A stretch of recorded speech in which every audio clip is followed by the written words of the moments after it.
Or Tim Bevington. Tim, yeah. But mate, welcome on to the show. Thanks for having me, man. And it's funny, isn't it? Because we said when I seen you, I gave you a hug, and I was like, I've actually never actually seen you We've before. not met, have we? Not physically I mean, met. it was just on grind, wasn't it? For well, I mean, years. Your profile pic was beautiful. Yeah, it's like, oh, you like that? I mean, we knew all the body parts, just didn't know. No, but mate, obviously, I love to have you on the show today.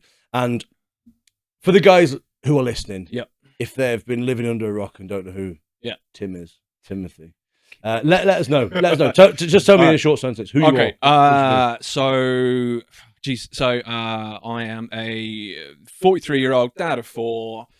Started up a brand called House of Chunk a couple of years ago, which then turned into a kind of a strongman thing. We look after adaptive athletes. There was a clothing brand, all sorts of stuff. And whilst I was doing that, I had a day job called Ultimate Screw Piling, which we started off in COVID. And now I'm moving into entrepreneurial stuff. And I'm a PT and coach of 13 years. Just a busy guy. Yeah, busy guy. So how'd you get all that in your day? Yeah. So you're smashing something into the ground while you're telling someone 3 more reps, mate. Exactly that. Yeah, exactly that. Whilst trying to figure out how to, get an adaptive athlete to do crazy shit with lifting. Yeah. We met Chunk Times, I think. Yeah, Chunk Fest, wasn't it? Yeah. So I approached you. And it was before that. It was for Trust My Coach. Yes, it was. Wasn't it? Yeah, it was. Trust it My was Coach. actually. Yeah. So, well, that was 2 years ago now. Yeah. And from Chunk as well. Are you restarting that soon? Yes. So long story short, Chunk evolved from being kind of starting off as the strongman brand, clothing, all that kind of stuff. And then I decided, well, I invented this thing called Trust My Coach and Trust My Gym, which is still kind of running in the background. It's all gone very quiet though. And basically that was the ability for a general bod to find a coach, but not a shit coach, because you and I both know that there are coaches and PTs out there that aren't real coaches and PTs, and they're just a load of wankers trying to take your money because they've seen a YouTube video of somebody doing some burpees. Oh, yeah, I could do that, and fleece some poor fucker. So I put Trust My Coach in to verify and give people options for decent people to train them, so people can go and have that nice holistic approach to, I want to go from being me, unfit, unwell, not feeling good about myself, to finding something that's going to help me through this journey to become where I want to be. And I guess without being taken on a shit journey, right? Because that's the whole point of it, right? It's trying to say, these are good people. These are good people, and you need somebody that, as you know, you need somebody to support you through everything you're doing, through showing them how to lift the weights, or showing them how to progress from being a newbie in the gym to actually progressing. Oh, I'm going to try using this machine, or I'm going to try and do this. What do I do about my nutrition? How do I do this? Because I want to get to X at the end of it. And we all know that if you don't have some form of real guidance, you can injure yourself, people get hurt, and then it puts them off completely. And the whole point of this is to get somebody in a real healthy place. Yeah. So anyway, that was just Trust My Coach, and that's obviously when I approached you to come on board with that as well. But so just to put it out there, if someone isn't on there, you think they're a cunt? Pretty much. Right. Cool. Pretty much. Yeah. If you're not on Trust My Coach, you're because it's just anyone that's watching this, it's not on there. Yeah. I mean, I'll leave that with you. Thanks. Can I do the safe thing now? Safety net. Yeah. Safe move. But yeah. So that was progressing really well, and then I got really excited because I decided to put on an event called Chunk Fest. Yeah. Which on paper was the bollocks. Seriously was the bollocks. But we had everything in place. We had a venue, and this is all part of life lessons, and we can talk about this later on about growth as a person and where we are now. But we had a venue, we had athletes lined up, and just to give everybody a kind of an idea what it was putting adaptive athletes who are perfectly capable of fucking everything against able-bodied athletes head to head. Yeah. Because it's never been done before. Because it's never been done before. Yeah. And it will be done, just not at the moment. Yeah. Because there's too much going on. But everything was in place. You know, we had venue, we had all the athletes lined up, we had all the sponsors lined up, we had all the food stuff. Everything was in place, and the only thing that we struggled with was the ticket sales, and it fucked me in the ass royally. And actually left you out of pocket, didn't it? Thousands. Yeah, I think all in kind of fucked me for about $7,000. Yeah, which is a lot of money when you've got so much other stuff going on. And I put so much passion and time into putting everything in place and getting people like yourself involved, Gav Bilton involved. You know, we had Tyler Saunders, who was an incredible adaptive athlete. But aside from obviously like the influency side of stuff, it was what really fucked me was the athletes themselves, because everybody was so buzzing to do it. Yeah. Everybody was buzzing to do it, but it just came down to the fact that people would say, yeah, I'll buy a ticket. Yeah, I'm going to get my ticket tomorrow. I'm going to get my ticket on payday. And we had, so myself and my business partner, Stewie, I'm big love to Stewie because he's going in for a major operation today. Is he? Yes, he is. He's having back surgery today, and he's what's having? They're cutting him open. No, they're moving his spinal column, the spinal cord out of the way, and then shaving a load of his discs. I mean, the boy's he's fucked. He's such a broken guy. So I just wanted to let us know when he's out. And yeah, okay. I will. Yeah, I just wanted to do a bit. He said to me this morning. He said on the phone. He said, "Yeah, good luck, mate." And I was like, "You're right." No, said, good luck to you, mate. Yeah. And I was like, "Yeah, no, I'll be all right. I'm just talking to Dean. It's fine." He said, "You'll be all right." And so yeah, he just said, "Make sure you give me a shout out." Big love to him. Yeah.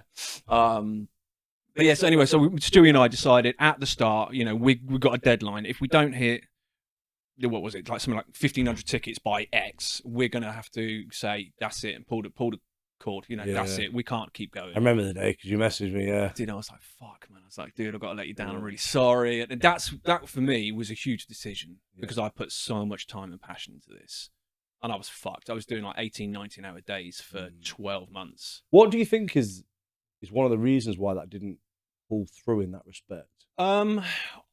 It was trying to get the concept across to everyday bods. You know, them to see the vision of what it is. See the vision of what it was. Yeah, because we had that belief from everybody around us. You know, we wouldn't have got, you wouldn't have got involved. We wouldn't have got all the other people involved if they hadn't believed that it was such a cool idea. Yeah. But then trying to progress that to, your normal kind of Mr. and Mrs. Joneses that just want to do something on a Saturday or a Sunday afternoon. We'll come and see this amazing show. It's literally on your doorstep. Tickets weren't horrendously expensive. You know, we were doing a music gig in the evening as well. We had all the fucking bands lined up. And it was just got to the point where I think people just were like, do we want to go and see this thing that's a bit different? You know, it's not like a fucking family fun day. Not like your traditional go and paint your faces and see a load of shit in a field. Yeah. But it was a family day. It was a family event. That was heavily what you was about, wasn't it? Yeah, hugely. Yeah.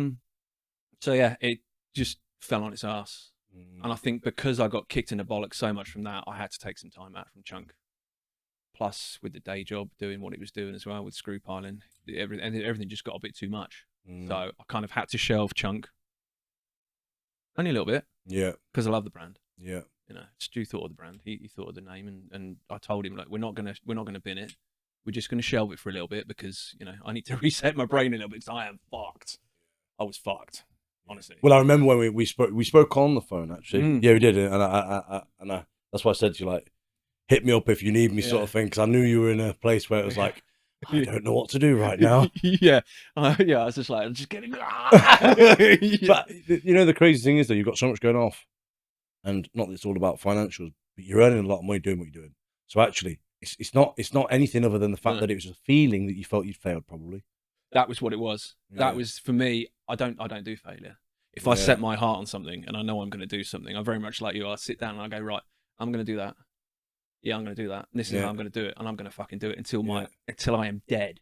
Bounce your head around the room. Yeah, pretty much. And I just got to that point where I was like, I can't. I've done everything else. But as well, it's that thing, isn't it? Like, you don't need me to tell you this, but you would have learned so many things from that. Oh, yeah. We did a reflection on our Q1 the other day with the team at the event that you've probably seen. And the whole point there is the questions. I ask them the questions that I do because I know they won't ask themselves the questions. Yeah. If I give them the questions to write down, I also know most people won't do it. Yeah. So we do it in the room together. Yeah. Right. what are your big learns from Q1? Yeah. What have you took away that you will do, and that you won't do again? Do you know what I'm saying? And you know when you start thinking about these things, that's all you need to do with chunk, right? It's just like what went well and what didn't. Yeah. You know, absolutely. Keep what went well, change what didn't, and it's a learn. But I know what you're saying, because at the time, kicking the balls and you feel like your fucking balls have gone through your nose, don't you? Like, you do. But as well, it's that whole reset, refocus, and right, let's go again. I'm of a big opinion that whatever you do in life, at any point through your journey from being born to snuffing it, every point of your life is a lesson. And if you don't take, whether or not it's a positive or a negative lesson, if you don't take something away from that, then you're a dick. Missing a trick. You're a fucking idiot, because every day is a school day. Yeah. And it doesn't matter if you're learning how to do a new move in the gym, or you're learning how to talk to somebody in order to get a sale across the table.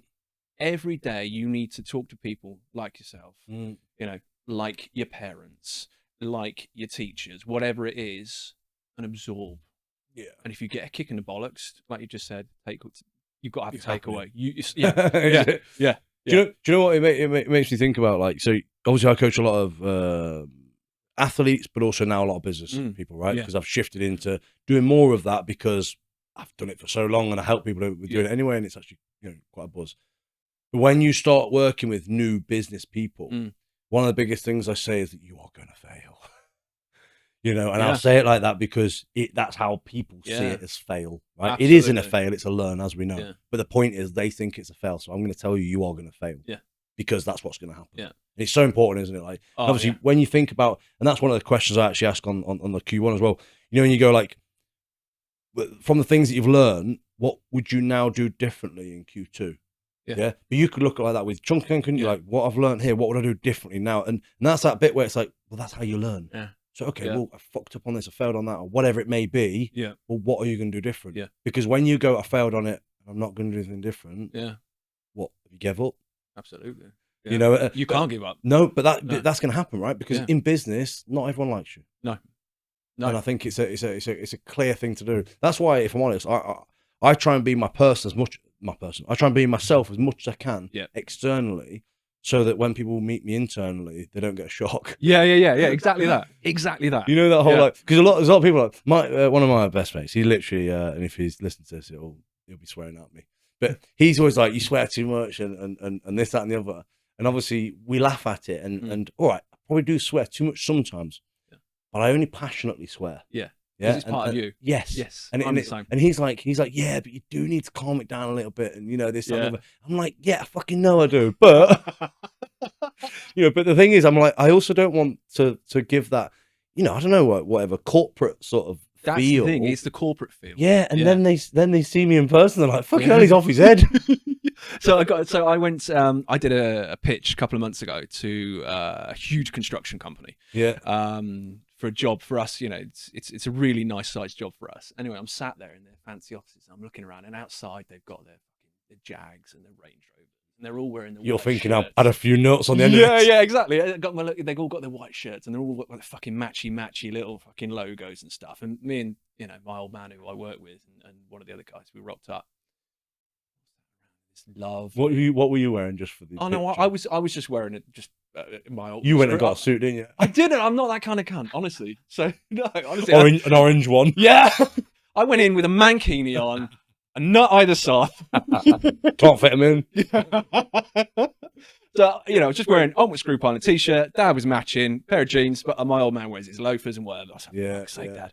So we rocked up. We sat around this really highly polished table.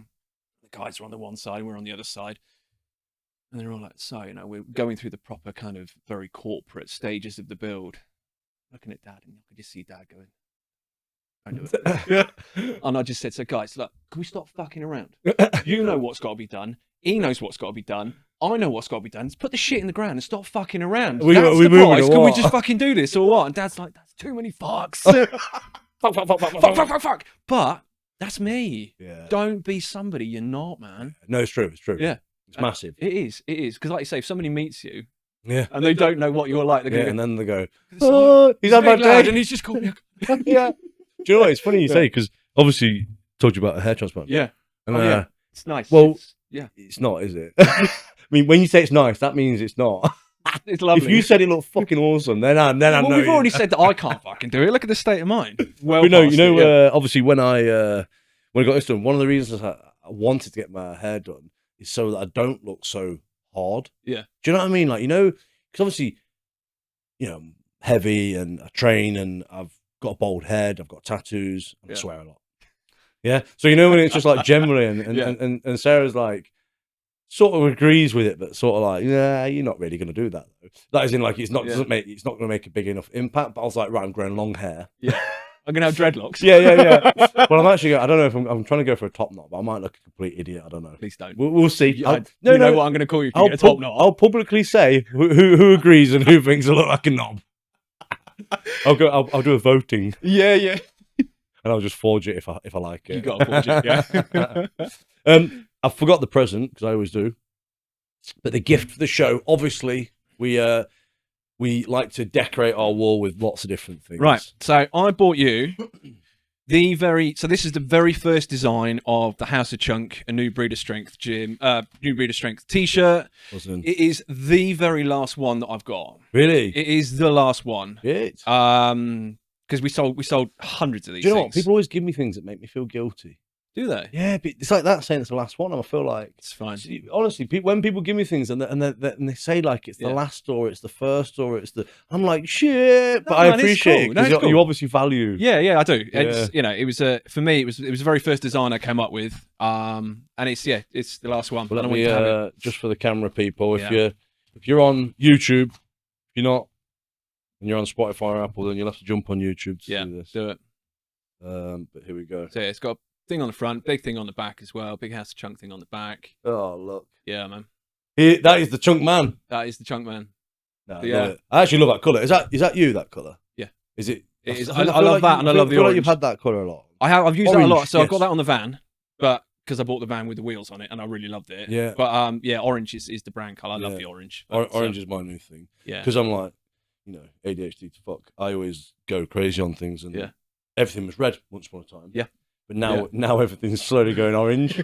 Orange and grey. The thing is, I'm pissed off with my watch strap now. Oh yeah, I got the orange. You've got the orange, yeah. But I've got red. I've got red there. I'm like, slowly, I need to start putting things as orange. Do the orange. Orange is a power colour. It is. Orange and grey is a power colour. You need some orange on the van. Yes. Well, do you know what? I actually want to eventually get it wrapped matte black. Nice. One of my best mates, he does that, and it would cost hardly anything for him to do it. That's me telling him to do it. And then I want to do that, and then just get orange bits on it. Yeah, like, just to bring it out. Yeah. It does look wicked. Lime mind on the side. Yes. But Sarah's like, it's not a work van; it's a family van, so Fuck. But hold on a minute, it goes through the business, so that's the argument. That's the argument. Yeah. But cool, man. So let's go into let's call it your lows and your highs. All right. Right, because you've we've known each other a short time. It feels like a long time. Yeah. But I know you've had some lows and you've had some highs. Loads of ups and downs. Yeah. Yeah. I mean, kind of long story short, I started off life. I mean, I've always been in either something creative, something construction, or something sales. That's basically what I've done. Quite different as well. Yeah. But if you talk to any of my friends, they call me Timmy 10 Jobs. Yeah. Because I've done a lot of shit. I've managed one of the biggest cinemas in the country, got fired for selling tickets and doing shit I shouldn't have been done, but the staff love me. I mean, that's the bonus. Which is the bonus, yeah. I then, I've always, when I started out, I was a model maker. I got offered jobs to work on Lord of the Rings, Harry Potter. Model maker. Model making.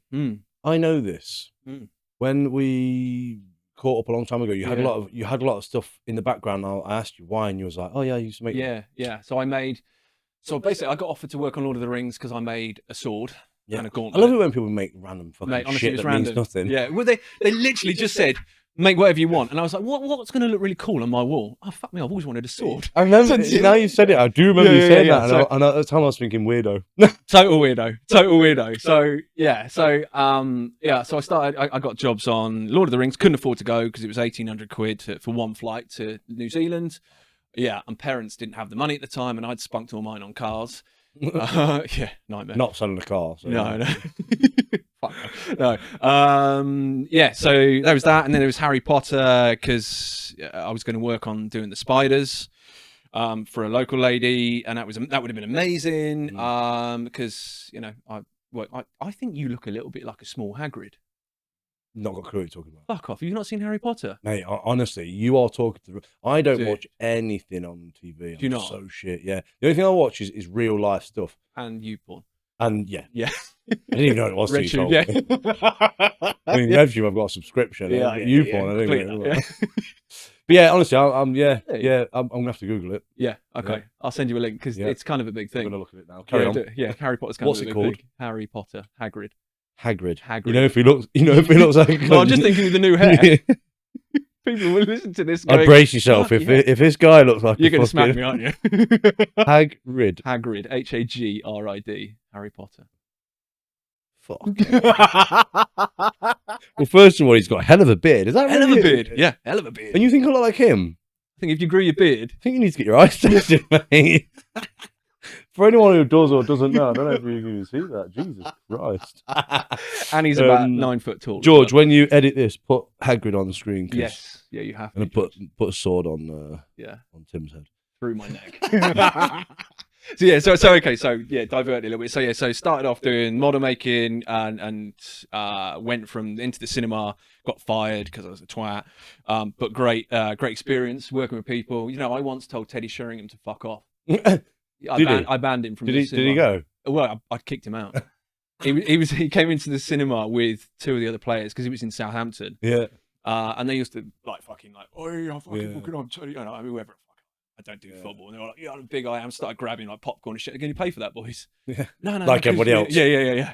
No, I'm not pay for anything. I'm gonna pay for shit. So I was just like, a couple of the doormen, like, lads, because I was fucking. I mean, I'm not big now, but I was tiny, and I was like, guys, come over here, and these fucking monsters just walked them out. Did he know who they were? Like, yeah. They'd feel good, wouldn't they? Yeah, it was great. Yeah, and they were like, you just booted so and so. I was like, good. Fucking, who cares? Yeah. Robbing pricks. Yeah. Thief on the sun. Yeah. Popcorn thief. Yeah. So I learned a lot from working in that job, managing people, working with people, especially, you know, we had a lot of people that had ADHD, but severe, because obviously I know that you've got it. Yeah. But if you took how you feel about it and how you are managing it, and then we go 10 times worse. One of the guys, he was lovely, but he would flip on a switch. Yeah. But that taught me how to deal with people. With people that get it. And I took a huge amount of that, because I kind of took him. Well, there was two. There was one guy, I can't remember. It's like 25 years ago. I can't remember their names now, but the one guy who had it severely badly, who ticked a little bit and just would freak out. You know, we'd put him on tickets, and he'd stand there taking people's tickets, and like they'd come through, and he'd like tear the ticket, and then the second later he'd be charging down the aisle, telling him he's going to cut their heads off. It was fucking mental. But it taught me how to deal with the diversity of good word. The diversity. Yeah. And I loved it. It was really cool, because, you know, you'd have good days and bad days with everybody. You know, you'd have the guys that would come in and they'd work on shift at uni, and they'd come in and they'd been drinking. Yeah. Pissed. I'm like, you're gonna do your job, man. You're steaming, you know, and you stink. Yeah, and you stink, and you've got to do a 12-hour shift, and then you've got the other guys who are doing crazy shit, and you're like, just go and sort the popcorn out for me. And then all of a sudden, fucking launched across. You're like, oh no, it's gonna be one of those days. But it's, you know. So you managing in that position? I was, I was one of 3 managers, but it taught me how to deal with various scenarios, which I then took on in my other roles as I grew older and did other things. I then moved into construction with my dad, and that was amazing, because if anybody, I think you get 2 types of people. You get the type of people that really get on with your parents, and you can work with your parents. And then you get the type of people that are like, they're my parents. That's it. Yeah. We see him at. I love what you got with your old man, though. Mate, he's my best mate. I've never met him, but I just know every time we've spoke, you've always mentioned him. He is my best mate. Yeah. And he is. I do what I do to try and make him proud. Yeah. So I've done shit in the past, which, you know, he hasn't been proud of. Let's be honest. you want to look up to your parents. Yeah, absolutely. Well, I'll say want to, because I think that's what most children want to do, but not everybody does that. No. I don't, if I'm honest. Yeah. You know, and I don't look up to my dad because of not being there for me, and he's not been the dad to look up to. Yeah. Which is quite sad to say, but it's true. Yeah. But that's why I want to be the dad that my children look up to. Yeah. Yeah. Made me a better person. Absolutely. Absolutely. I think being a dad's the best job in the world. Oh, mate. Aside from everything else that you can do. That's the shit that pulls my heart, man. It does. You know that whole, like, I did at the weekend, I did a little bit of an area of who you are and who you want to be seen as. Yeah. And I didn't go that deep into it because I know I'd literally burst into tears. Yeah. But you know that feeling of, like, you just want your kids to look up to you. And I think it comes deeply because I didn't have this. Yeah. Do you know what I'm saying? Yeah, I know exactly what you're saying. Yeah. You just want your kids to look up to you and be proud of who you are. Do you know what I mean? And that feeling is just... Yeah. It is awesome. Before I had kids, I don't think I ever cried. I think I cried at my grandfather's funeral. That was the only, and that was because I'd seen my dad up there crying. Yeah. But as soon as you get your first child, it changes you completely. And it turns you into an absolute sausage. Yeah, Like, you're just like, I can't watch stuff like on TV. I'm like, fucking kids, man. Yeah, honestly, it's it totally crazy. changes you. Yeah. I agree. And then you start questioning your hormones and all sorts. Don't you? Going doctors and all this shit, and he's like, "Have you got kids yet?" Yeah, That's the problem. yeah, that's why. Yeah. Pulls it hard, mate. He's like, Nelly had she's 8, and she did her first dance thing not long ago, and it's good job it was dark because I was literally there. And then Sarah's mum like nudges me like as if to say, "Get a fucking grip." Yeah. Here's a tissue, man. The fuck up. Obviously, like it's mad, isn't it? Like just to see her there dancing and like, especially when you know your own children. And Nelly's very confident, very forward, but then she also has these periods where she really pulls back. Yeah. So actually, that I know is massive, and that's why it made me. That's cool. Please just let me stop you there for a second. I just want to, first of all, say, thank you for following the podcast. It's such a massive response that we get off these podcasts, and they're getting better and better. So first of all, I want to say thank you. But secondly, I want to give you something for free. Okay, I've been speaking a lot about consistency at the moment with people, and people struggle to keep that consistency. They set a goal, they get frustrated, they don't understand sort of like the infrastructure of how it works. And then they start digging into that, start to make momentum, but then drop off and lose their consistency. And I see this so often with things. Maybe you're thinking this for yourself right now. So if you DM me on Instagram and ask me for the consistency link, I'll send it across to you. It's a fresh video that I've made last week where I take you through in depth how to really build a momentum of consistency for you in everything that you do. And you can really apply it to anything in the world. Anything that you attack with consistency, this matters, and it will fix anything that you're working on with that. So just quite simply go to Instagram and just drop me a message and just say, "Hey Dean, can you send me the consistency?" Hope you enjoy the rest of the podcast. So becoming a dad is obviously a game changer, and it just totally changes you. But I look up to my dad because he's always there for me, and he's always been there for me and my brother. And if there's anything that we ever needed, he would always say to me, "If I've got it, you can have it. But if I don't, you can't have it. But I'll find a way to do it." Yeah. And I love that. Yeah. But saying that, he has just rung halfway through this, so he is a bit of a dickhead. So just fucking leave me alone, man. Yeah, well, he's on holiday as well. Is he? Where's he gone? Somewhere near Newquay. So I went away to Newquay last week. Yeah, he's he's gone down somewhere Newquay way. But yeah, nice. So he's probably ringing. Is he a van man? No, not really. No. Too old? Too old. Yeah, he's like 7. Use that excuse. Bullshit, isn't it? It's bullshit. Yeah, I don't know what you're about. But yeah, so anyway, so my old man, he's who I look up to. And I always want to try and strive to do shit to make him proud. So in doing so, we work together. And we've worked together now for 20 years on and off. I remember you said it was wild, yeah. Yeah, and we've done everything from building houses in Corfu. We've built houses in France. We've built over here in the UK. 2009. This is going back to your original question about highs and lows. 2000, I think it was 2009. There was this huge, the big economical crash that we had, that I remember anyway. And it fucked us. We were at a point now where we were making so much money from doing various jobs and really cool stuff. And then all of a sudden, I think almost overnight, we lost 3 or 4 contracts worth between sort of 500,000 and £1 million worth of work. Is that like the credit crunch times? Yeah. I think it was 2008, 2009. Weird, isn't it, when you look back to that? 'Cause it's like it was a long time ago. Yeah, but it was also like the world was ending. And actually, it was like, no, it wasn't, and it was nothing looking back. No, but at the time, it was like free. It was mad because we had Tony guys. Blair time, was it? Oh man, honestly, my history is shit. I'm not the best. History and geography. Pretending I know what I'm on about. I was hoping you'd say yes. And I'm like, yeah, it is. Yeah. Yeah, but then somebody's going to look on and then they'll be like, these fucking two idiots. These ain't got a clue. Got brain cells between us. But we had to put the lads off. We had to sell machinery and go back to doing what we're doing and just doing like little poxy fucking jobs.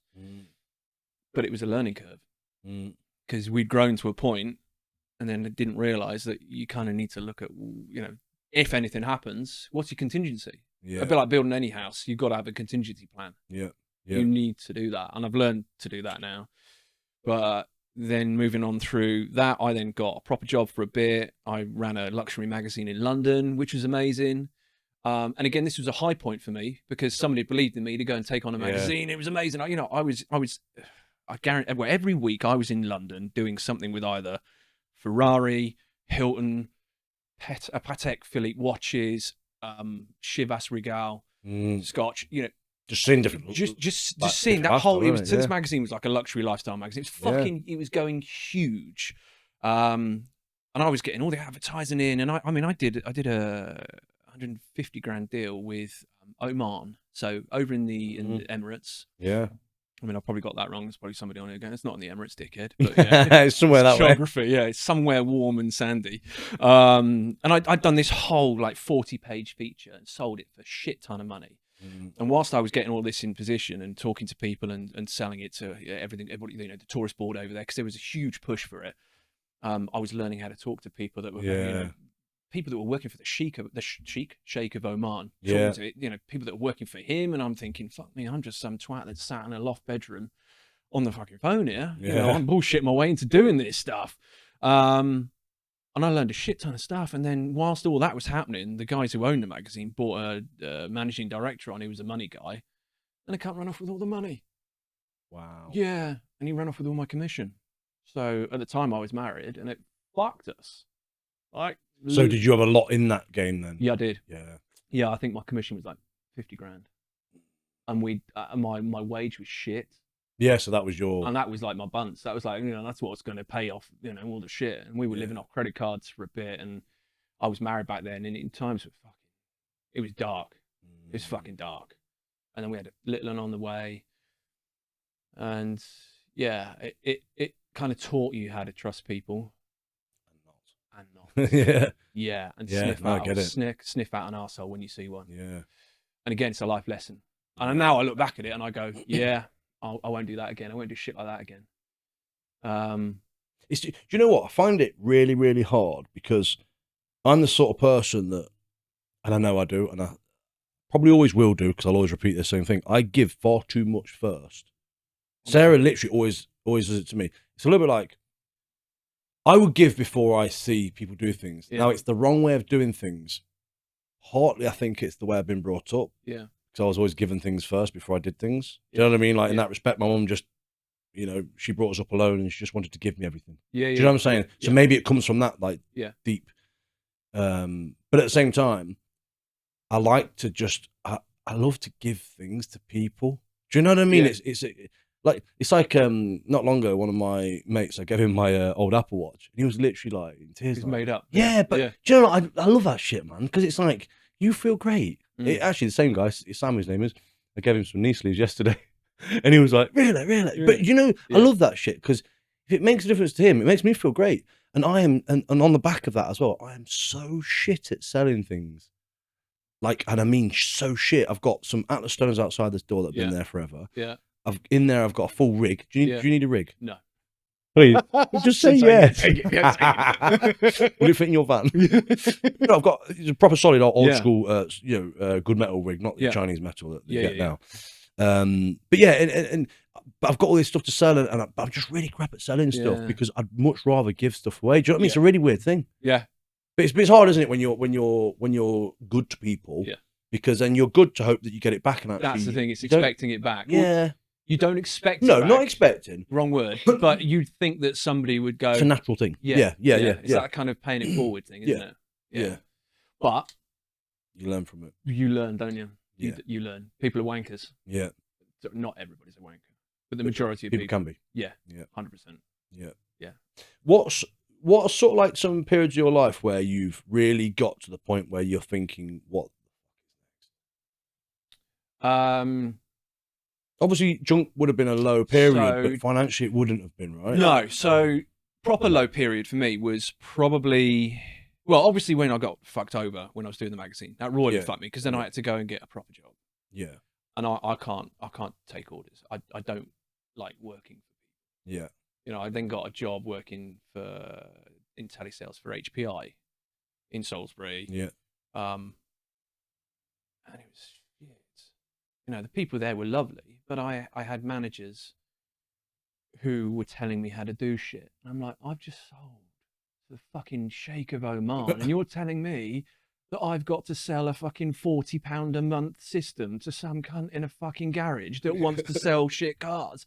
No. Why am I doing it your way? I don't want to do that.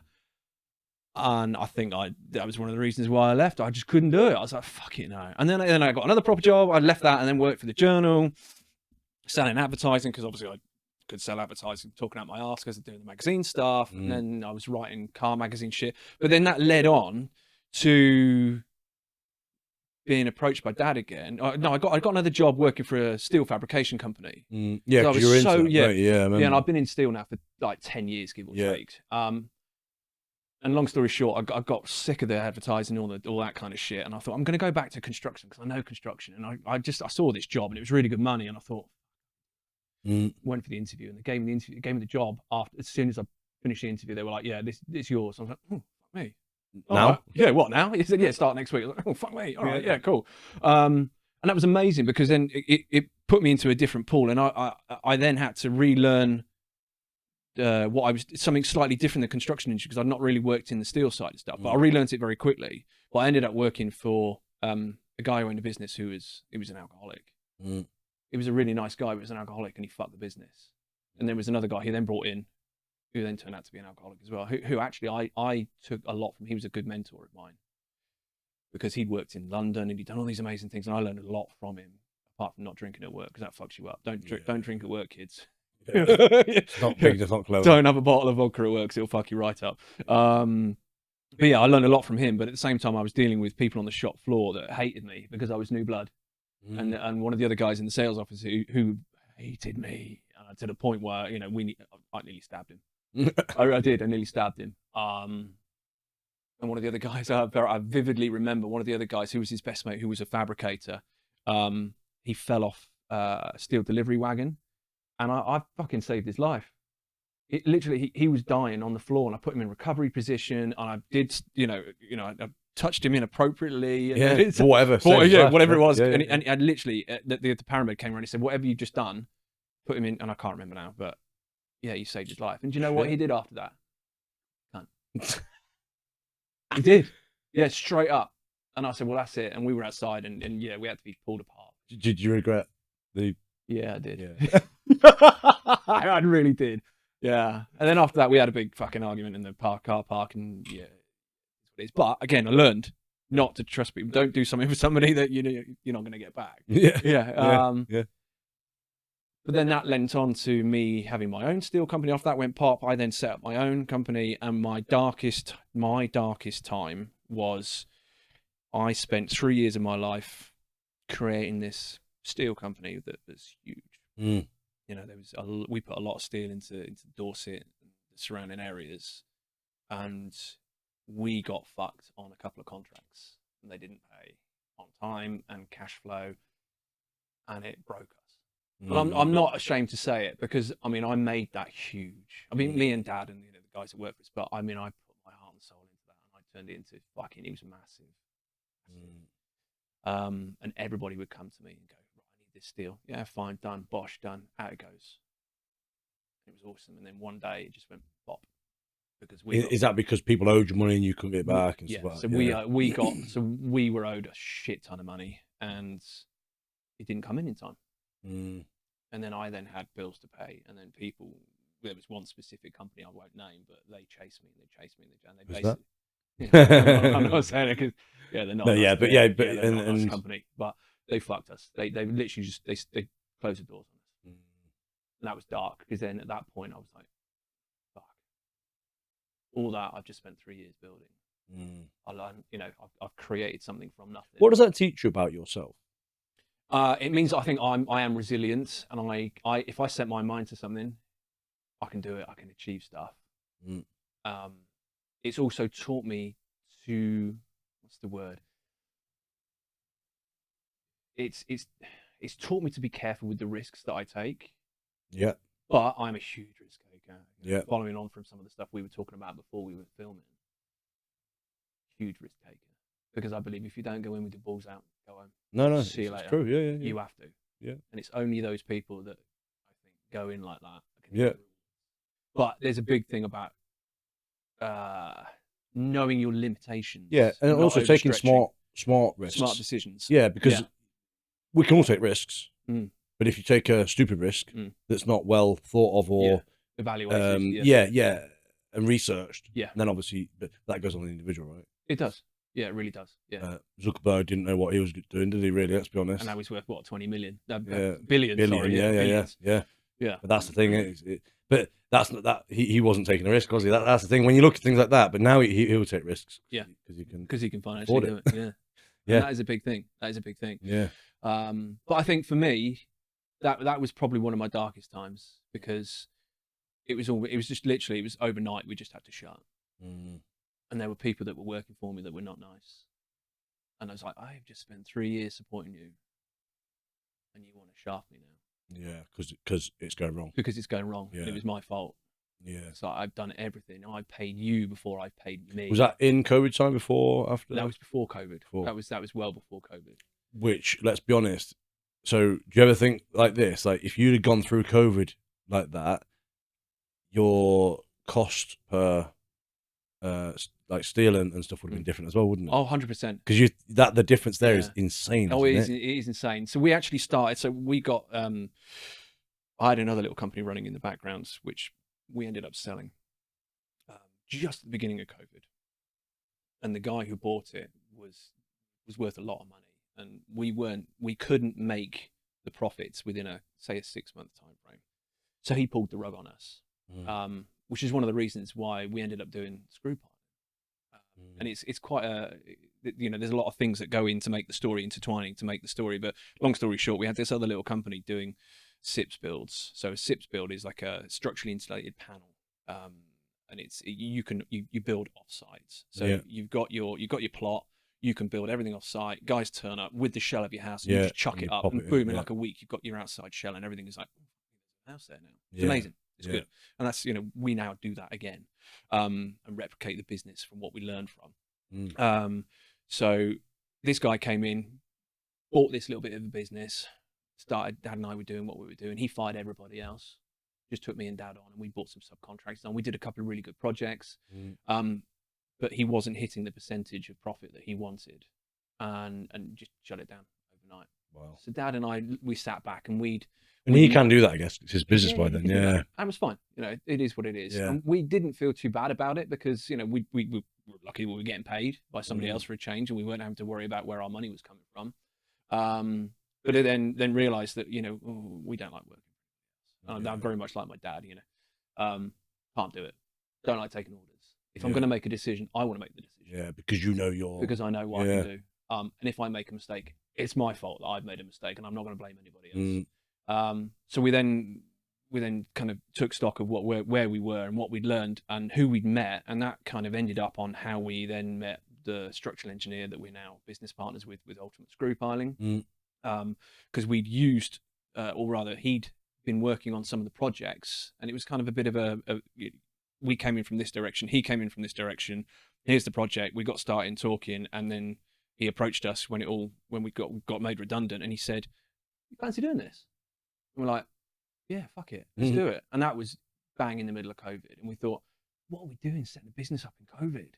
We didn't get any grants or anything like that. We've of course, because you're not a thing until until you get started. Yeah. And we're fucking stupid doing this in COVID, and we're now 4 years later, and we're turned over £1 million. Yeah.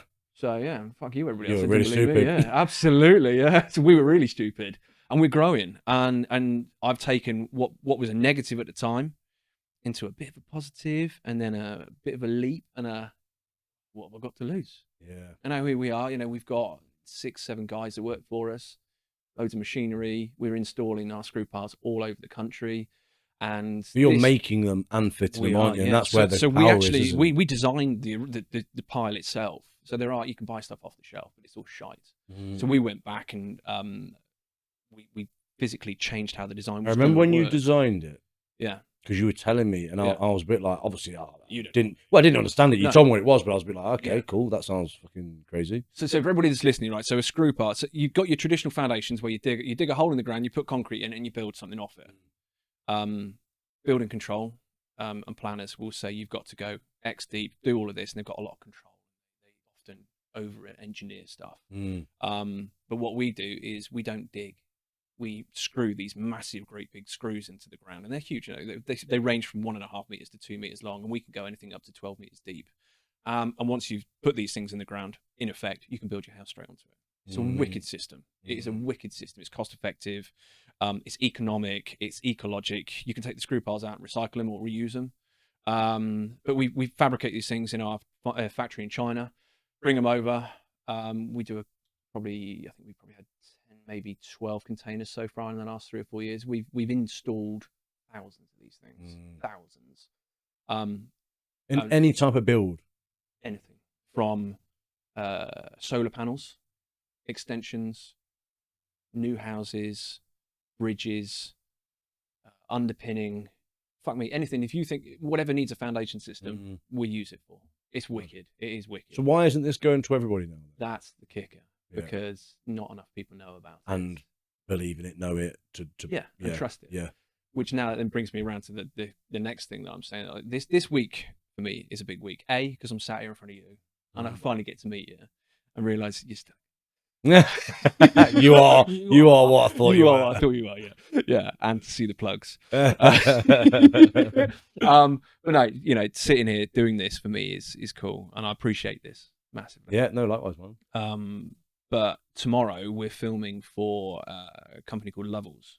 So Lovells are a massive house building company, and they are part of the Morgan Sindall Group. So Morgan Sindall are one of the biggest house builders in the country. And we got approached probably 6-7 months ago by Lovells to say, look, they're a new director of this certain arm of Lovells, a guy called Rob, who'd seen screw piling. And he thought, why is this not being used? And he approached us, we had a chat, we've had a couple of meetings, and we're now at a point now where we're filming tomorrow for a launch video for the use of screw piles in new build houses. Wow. And it's huge. I mean, it could properly put us on the map. But this could be the opener, couldn't it? To actually do a fuck ton of houses everywhere across and change people's perceptions of how they build a house. And this might be something that Sarah, I'd love to have a chat with Sarah about, because I've got so many ideas I want to talk to her about. But going from we've got to do this way and you've got to do it this way because it's traditional, but actually if you do it this way, you could save 20% of time, not even the money that you save, the time on which site, equals money, right? Which equals money, in the end scheme of things. Yeah. It's huge for us. So we're doing a big filming day tomorrow on a new site that they've got, and then we're launching. Boom. So are you putting them in tomorrow and everything like that? Yeah, we're doing a big show. Nice. Yeah, a big show on basically how screw piles work. Yeah. It's mad. It is mad because this has been 6 months for us to build up to this. Working out how we're going to do it, designing stuff, how we're going to get everything in place. Yeah, it's really exciting. Really, really fucking exciting, actually. And are they using them for actual new builds, or is it like for new build? It is. So I was going to say, is it a test plot or is it an actual new build houses? Yeah, we're looking at. I think on this first build we're doing. I think it's 25 houses. Nice, which is cool. And how long will you give that to see if them houses blow over? 2.5 weeks. Look, yeah, they're still there. Yeah, cool. Still there. We're all good. No, but that's amazing, man. Yeah, and hats off to you. I guess. Well, if that goes the way that it looks like it Yeah. most likely will go, yeah, what happens then? Because do you know what I mean? Like, is all your attention onto that, or actually can you? I can actually calm that down a bit? So the idea will be that we can grow a bit more as a business. We can get more management side of things in to actually take over some of the roles. Run it properly. And take over the day-to-day stuff. We can get more engineers in to take away from what my business partner's doing.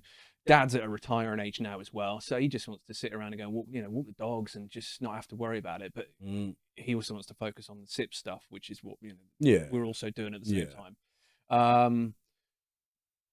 And it's just having that belief and growth and like, okay, cool, we can actually afford to do that now, and I don't have to bust my ass now and do this, and I can do the other things that I want to do. I still coach 15 people a week through online as well as in person, so I fit that in as well. Come to the gym. And I'm lucky that I've got a gym under the office. I kind of did lie to the boys when we built the new office and said, oh yeah, we need an office that's 3.5 meters in the air, don't we? Knowing full well I have a fucking great big gym underneath it. They were like, yeah, that's really good, and all I'm thinking of is, I want to get a boxing bag over there, I can get a leg press over there. Yeah, exactly. So I can focus on my clients still, because although it doesn't bring in a huge amount of money, I'm like you, I love to help people. That for me, that gets me a little bit naughty, because if I see somebody that has gone, right, well, I couldn't lift that at the beginning, but now I'm 3 months later, I've now picked that up and chucked it around. That's like, yeah, well done. Or I've got a couple of ladies. I've got one lady called Sharon who I've been training 8 years now. Yeah. Right? She's not big. She's put with you for 8 years. Yeah. I know. And Do you pay her? No. I haven't even touched her appropriately. She's still there. Wow. Yeah, she's still there. Yeah, I must be doing something right. But she's gone from strength to strength. She's never been big, or she's never been or unfit, but she's just got really strong, and she just believes in what she does. I mean, I'll say to her, right, we're going to do a 45 kilogram bench press today, and she's like, no, we're not. She'll just do it. She's tiny. Yeah. And I'm just like, that's for your body weight. You've just pressed over 2/3 of your body weight. And she's like, fucking hell. And then she realized, and then she'll do a squat and just go, what? And I'm like, this is amazing. I love helping people. I've always loved doing it. I've been a PT for 13.5 years now, and I've helped not as many people as you, but I've helped hundreds of people do various things. But on a smaller scale, because it's always been a side project, as opposed to like a main day job. And I love it, because it's just, you see people that turn up, and within the space of like 6 weeks, they've gone from being changed life. Yeah, totally life changing. Yeah, and I like to help parents. Yeah. I love to help parents, because I know that time is limited. Yeah, and I know that spending time and being active with your kids is huge. Yeah, it's funny you say that, because a lot of my focus or a lot of my natural went this way, but now it's becoming my focus, is actually like dads that are in business, that are high performers, and that just want to gain control of their life. I mean, we did some reviews the other day, so obviously when we did our meetup, and some of the things that people are saying, they're all different, but they're all amazing. Do you know what I'm saying? Like one of the lads he's now, I'll be sharing it soon anyway, but he's now completely changed his marriage with his wife, and they're feeling better, doing more, feel more connected, and that sort of stuff. I get them to score themselves at the start and at the end, and the scores are just crazy to look at next to each other. But actually then to hear it from him and her, do you know what I mean? That's life-changing shit. And that's also the reason I love stories like that, is because it's not money driven. That's not, do you know what I mean? That's happiness. That's more fulfilled. But then there is the other side of it, obviously, which people want to earn money and experiences and everything else. But when you look at like little things like that on the road, that for me is like the life-changing stuff. But then obviously you have got then other people that were like, want to deadlift 200 kg, and they've never done it. And then, one of the other lads, Chris, he's nailed that in his first 90 days, which is what he said he wanted to do. He wanted to gain 3 or 4 kg, and he has. Do you know what I'm trying to say? So whatever it is to the individual is important. Absolutely, yeah. And everybody's important things are completely different. Yeah, definitely. But I think if you go through your life, and if you can help 1, 2, 3, 4 people achieve something, then you've done something good. Yeah. And you're here to do good things. Yeah. And that's what I loved. Yeah. Do you know what I love as well? Is when you help somebody and they then become better in their family. Do you know what I'm saying? Yeah. So, for example, if me and you work together and all of a sudden your family are in a better place, it's like, well, look at the impact that's just made. Exactly. Do you know what I mean? And that's, again, that's that thing, isn't it? That I think people often forget is important because they're just focused on, I want to earn more money or I want to get in great shape. Yeah. You know, but getting in great shape, earning more money or whatever it may be, well, what about also having more experiences? Absolutely. Having more holidays. Yeah. One of the things I do with everyone is a yearly break planner. Right. And I get them to write down all throughout the whole year right now, sit down, you know, with your partner and work out when you're going to go away. Really? Yeah, because it's like, and that comes from my experience because I didn't do that before. Yeah. And I'm not the sort of person, you know, me and Sarah was just talk about, but she gets really excited about holidays and I don't. Right. Do you know what I mean? It's not because I don't like to do them. It's just not something I get excited about. Yeah. But I do need them and I do like to do them. That being said, I actually said last week, I'm looking forward to holiday. She was like, look at you. But yeah, you know what I mean? It's having all the experiences and everything moving forward together. So I've got, I used to have a client who was massively overweight. Couldn't even pick himself off the floor to then get up and run around after his kids. And in 6 months, he lost like 5 stone, I think it was, something like that. Wow. You know, and he was getting on the floor. He was doing push-ups with the kids on his back. Yeah. Then he was getting up and he was running around, which is life-changing. Yeah. And he just to see him go through that change just gives you that little warm fuzzy feeling. Yeah. No, stuff like that really gets me. I just want to stop you again for a split second. Now, you've probably heard me talk about LionMindX quite a lot. If you are somebody that often goes through life procrastinating and not really understanding what to do next, you have these big goals, big visions, but then you all of a sudden lose your energy and not know where to turn next. LionMindX is here to help you plan the shit out of your next 90 days. And that is as simple as it is. We work on your next 90 days, nothing else. And that's why it's so potent and powerful. We make sure that whatever you commit to in that 90 days happens, and we really drive everything forward. We count back from the 90 days. We work out your months, weeks, your days, and even down to the things you do in the day to make sure that you are doing what you said you were going to do and you are electrifying everything that happens throughout that period and you're crushing your goals. So if you want to learn more about LionMindX, jump on the freebie that's in the link below and you will be able to learn a little bit understanding of exactly what we're about, and then you can take it to the next step if you want to. Speak to you soon.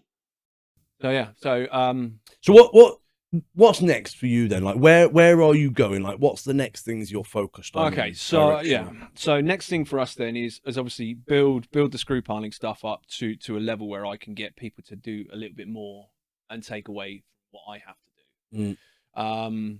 I am slowly getting things in place to move into a bit of investment side of stuff. I've got some incredible opportunities at the moment. One which I've already put into, which is going to be launched really soon, which could be massive.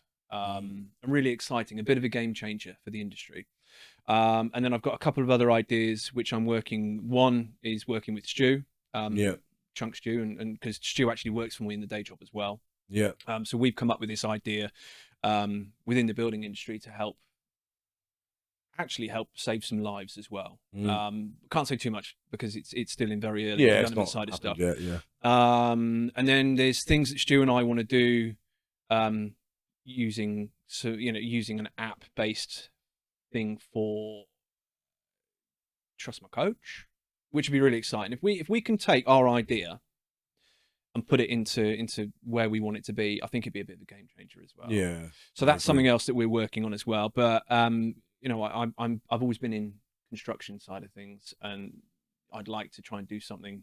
Well, when I say I'd like to, I am actively looking at doing something as we speak with Dad. So that could be really exciting for us as well. So if I can relieve a little bit of time over here from the day job, I still get to do my coachy stuff because I'm pushing the online thing at the moment as well.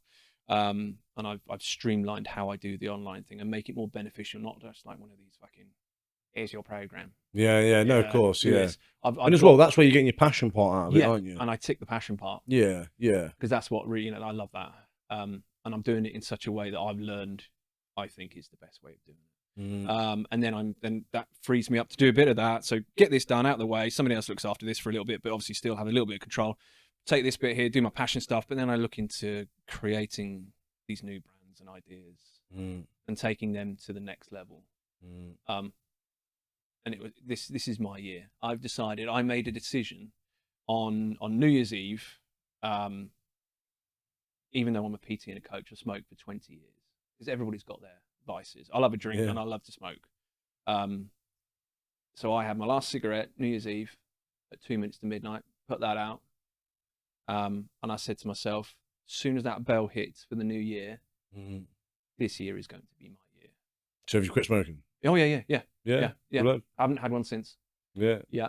So that was a big thing for me. Yeah. I didn't smoke all the time, but it was always my little vice. If I was out having a few beers with the lads, I'd be like, but you can't do that. You're a PT. It's not what I do, it's what I say. Yeah. It's also, it's such a funny one, isn't it? Because, I mean, I don't smoke, I never have. And if I'm honest, I hate it. Yeah.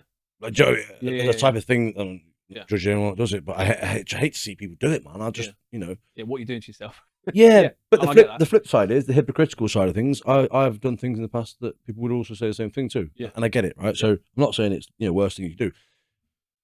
But when I know someone's hooked to doing that and they put it in with something else, it is hard to stop, right? But you always find that it's not stopping that is the question, it is the answer. It's stopping the thing you do with it. Don't you think?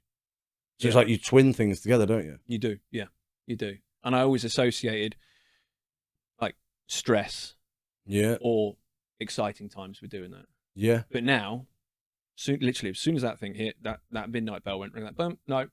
This year, making some big changes. That for me was a big change. First of all, doing what we're doing with the business, big changes. So I'm really excited about this year. Yeah. I can see it in you, man. Yeah, man, I'm really buzzing for this year because I've got big things happening, and I want to tell everybody about it.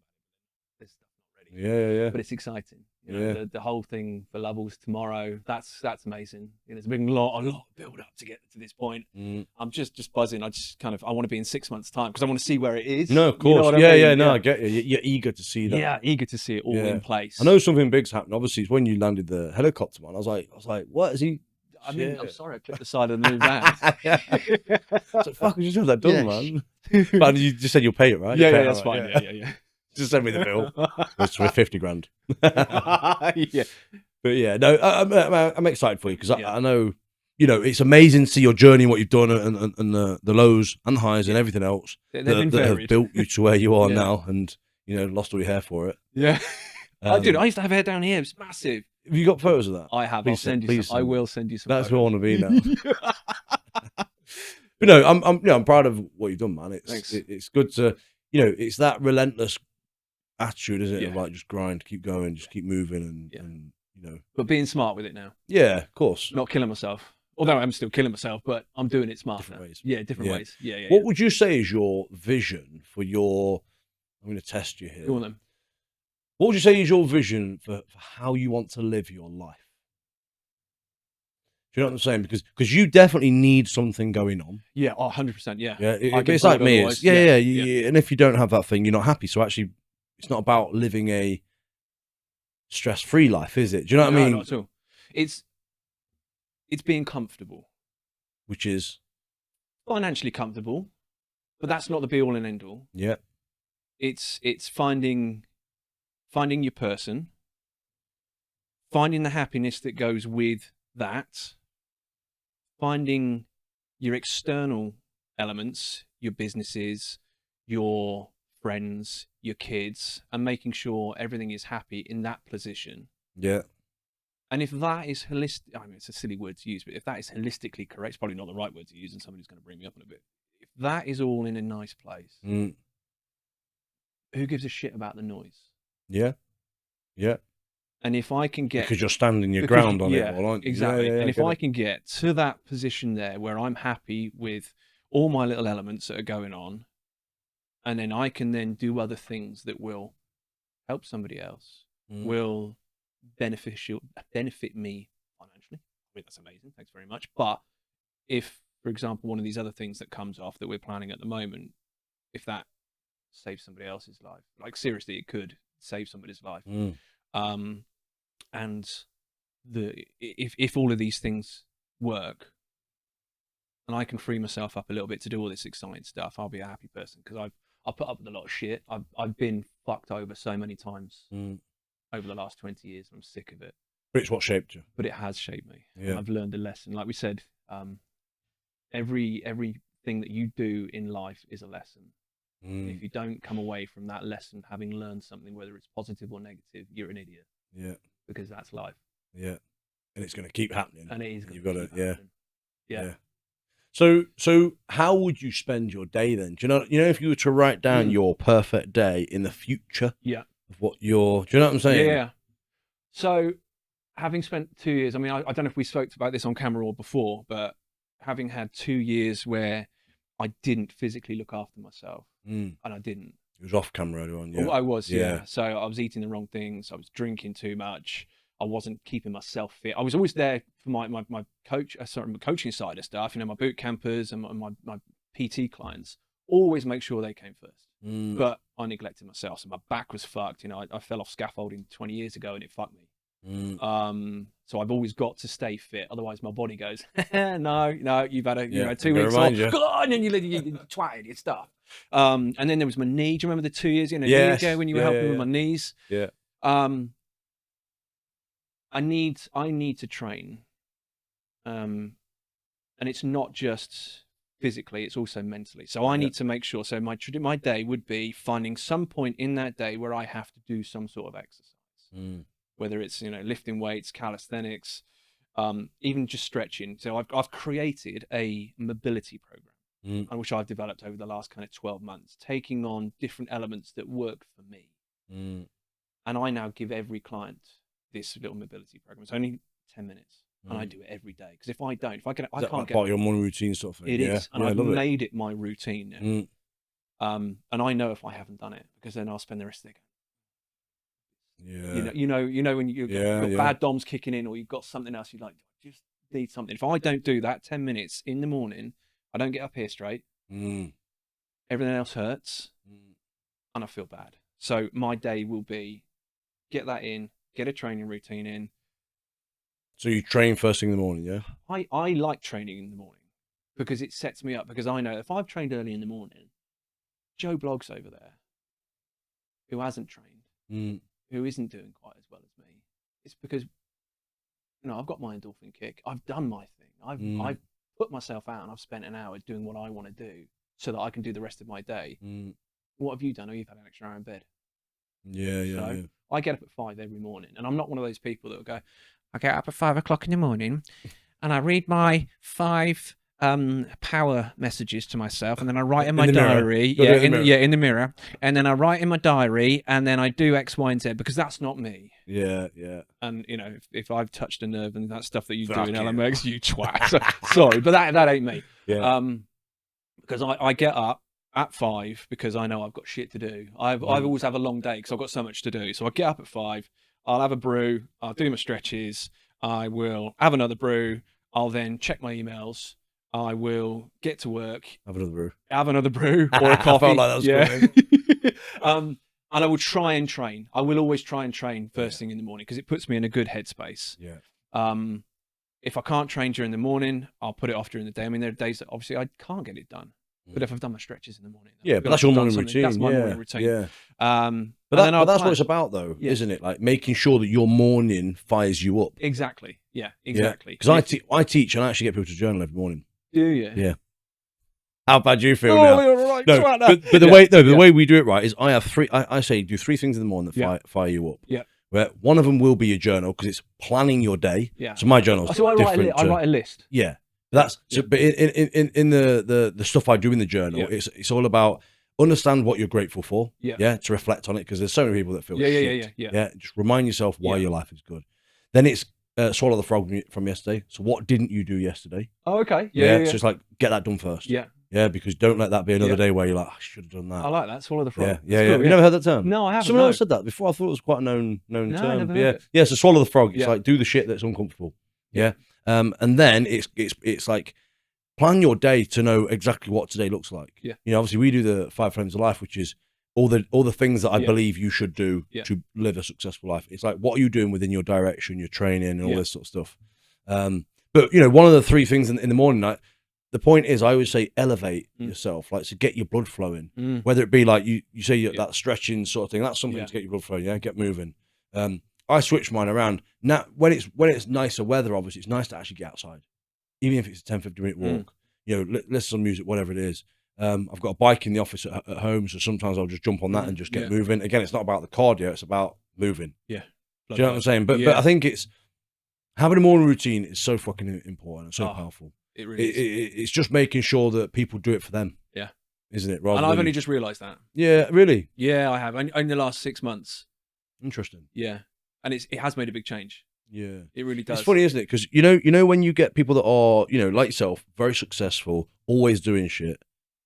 I speak to some guys sometimes that I'll be like, "What's your morning routine? What you doing?" They're like, they literally get out of their bedroom and start on the computer working. Now, I always think, I couldn't do that.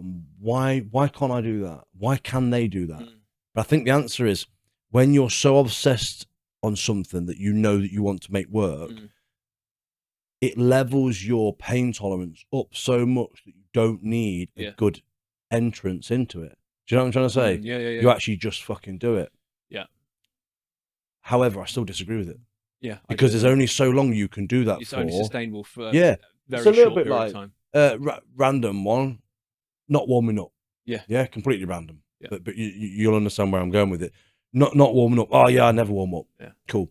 You'll get to a point where you'll need to warm up because you'll pull something or snap something. Yeah. Then you'll go, fuck, I should have warmed up. But you get to an age where your body goes, yeah, exactly. You're not as mobile. Yeah. So actually, then that'll kick you up the arse. Whereas if you've warmed up all these years and activated properly and stuff, then you train harder, better, and recover better. Yeah, absolutely. So I believe it's like that with like morning routines. And I get it when people go, oh yeah, but I'm okay. I get that. I get it. Yeah. It's a bit like someone eating shit food all the time. Oh no, I never put weight on. Cool. You will though. Yeah. Or you end up getting diabetes and they're like, and you fuck. die. Yeah. It's like, then it's like, you have a heart attack and you're fucked. Yeah. Yeah. What happened? You looked after yourself. And then they're not going to say anything, are they? They won't say anything back because they're not here. They can't. Yeah. But you know, and that's the thing, is it? Like it's finding that thing that works well for you. Absolutely. Yeah. And I think it's finding a direction and having a direction, which I up until 6 months ago, I didn't. But now I've got these opportunities. What changed? I don't know. I think something inside me I'd always said last year. Yeah, it's a bit fucking shit to say stuff like that. But I mean, last year I said in New Year's Eve, like, this, 2023 is going to be my year. And then I didn't. I had too much going on. And I wasn't being smart. I wasn't working properly. I wasn't looking after myself. And I thought to myself, this year, having lost, the weight that I'd put on and all that kind of shit and stopped drinking so much before Christmas, I thought to myself, I am really going to make a change this year. I'm really going to do it. I'm going to make 24 my badass year. And that's the one that's going to put me on the fucking map. I'm doing it. But even that alone is enough to make you level up. Oh yeah. Do you know what I mean? All about leveling up. If you're saying to yourself and putting that pressure on yourself to say that, I say this and it doesn't happen with everybody, but you've clearly done a lot over the years and you've clearly won a lot and lost a lot and everything else. So actually for you, it probably came quite easy to be like, this is my year. And what came with that was the actions. Do you know what I mean? It's having a positive mental attitude about things as well. Yeah. Hugely, I think. And I think I'd taken what I was doing with my clients and my businesses and actually then turned it back on me and gone, why am I not doing this for myself? Yeah. Don't be a dick. Yeah. Because, you're getting older now. And I had a conversation with a very close friend of mine 2 weeks ago. And this kind of summed it up for me as well, actually. He's ex-military. And he works with a military charity. And he had a message from a friend of his who he was serving with maybe 10 years ago. And his friend has got something really, really bad with him. And it's debilitated him completely now. And I forget what it is. A disease or something. Yeah. And he's losing the use of his limbs. Mentally he's fucked. And he used to be seriously strong. Crazy strong. My buddy Mark said to me, so I was sat with this guy I took him out for lunch, and he said to me, he said, Mark, how old are you? Well, I'm 44, 45. He said, so where do you want to be when you're 60? I said, well, I want to be retired. You know, I want to be able to have a bit more of a comfortable life. You know, kids will be all grown up and done their thing. He said, well, less than 15 decent summers away. And he went, what do you mean? I said, well, that's 15 summers till you're 60. Well, you can do things with your kids, so you can be active. You've got all this time to learn, to grow financially and physically, and do these cool things. That's 15 summers. And when he said this to me, I went, fuck me, 15 summers isn't a long time. Yeah. And if you're not happy for those 15 summers, then you hit 60, then you're going, when's your life going to end up? Yeah. You're thinking, fuck me. And it made it a bit morbid. Yeah. It kind of makes you think, shit. Ooh. Yeah. And we've done that as well, haven't you? Where you've looked back and gone, fucking hell, I didn't realise that time has gone. Yeah. Yeah. No, I get it. Yeah. And it's just that, again, has then put things in perspective this year, which is why I've got to make this year my year. And I'm going to. What's your next sort of like, because you know where your facility is, like, yes. so you've got your gym underneath and then your offices. So yeah, office above, yeah, gym underneath, yeah. Yeah. And then if are you with the building stuff, is that part of it? It's all part of it, yeah. 6,000 square feet I think we've got now, something like that. It's huge. Yeah. And we store all of our piles and stuff there. We keep all of our machinery there. We have this hub now. Right. And we work out of this hub. And the idea is to grow that. Yeah. We've got opportunity to take more space. And is that local to you though? Yeah. Right. It's on my doorstep. Yeah, it's right on my doorstep. Because I'm here in my own Loughborough. I've never been this far. We're down in Dorset, and everything it's all very statically based. But we go out all over the country from that point. Right. And everything is hubbed from there. So I do everything from the office. We were all working from home. And then we made the leap to this storage place, and then turned the storage place into a small office. And then we've got the big office, and we're going to expand it. We're going to get more people in, and it's all just going to get bigger. That's kind of where we are at the moment. Yeah, and people will when you do your new ventures, where I was going, that will all stay there, will it? It will all stay there. Got you. Yeah, it will all stay there. Yeah, a lot of the stuff that we've got, two of the things can be very remotely run, which is really exciting because it's more cost efficient that way. Yeah. But yeah, everything is just from that location, and for us, it's great. It's local to family and parents and whatever. And yeah, it's cool. Yeah, love it. Yeah, it's good. Love it. Yeah. Well, your story is amazing, man. Thank you, mate. And thanks for listening to me. No, mate. I think I used to have a bit of a plan to these chats that I have with people. I like to just go with it now because you know what? Just dig into lots of different things, and you know what I mean. Like just learn more because. And something I want to slowly start to direct this to as well is success. Do you know what I mean? And I want people to listen to this podcast, and because as we know, success leaves clues, right? And if you constantly think about what does success look like from different angles and different people, it will give you clues to start doing, right? Yeah, absolutely. But as well, I find it amazing that you've only just started doing a morning routine.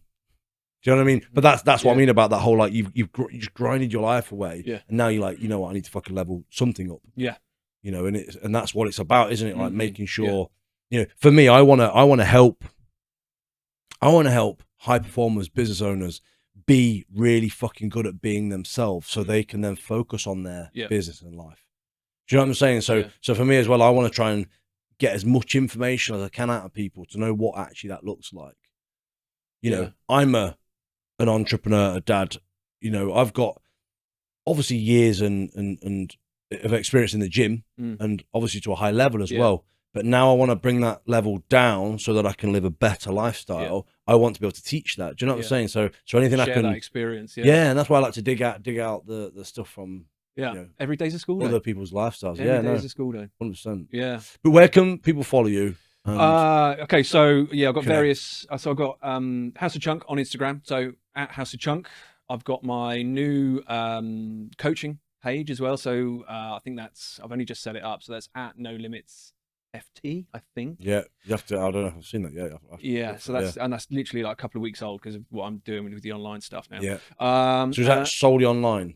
That is, no, it's online and in person. Obviously, that is the mixed bit. Yeah, that is the mixed bit. So I've got limited clients that I can deal with time wise for the one-to-ones. But the thing I've designed for the online stuff, it's going to be cool. Hopefully, help a lot of people. Yeah. And then I've got the screw piling, which is I think it's at Ultimate Screw Piling.